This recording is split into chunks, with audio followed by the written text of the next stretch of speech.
Today we're going to show you how to pair your force trolling motor to a compatible Garmin Chartplotter. You will need the force trolling motor and a compatible Garmin Chartplotter. Your Chartplotter needs to have the latest software version installed before you can connect the trolling motor. Help with updating the Chartplotter can be found at support.garmin.com. Now navigate to the home screen. Select Settings, Communications, Wireless Devices, Garmin Trolling Motor, and then Start. On the trolling motor display panel, press the power button 3 times to enter pairing mode. The motor status indicator will turn blue as it searches for a connection to the Chartplotter. It will then turn green when a successful connection has been made, along with a confirmation on the Chartplotter.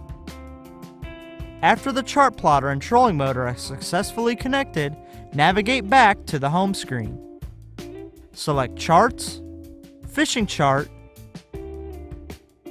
Menu, Edit Overlays, Top or Bottom Bar, Trolling Motor Bar. This bar can be added to any other page that allows an overlay.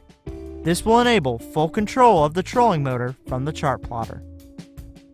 And that's it. For more help, please visit support.garmin.com. Thanks for watching.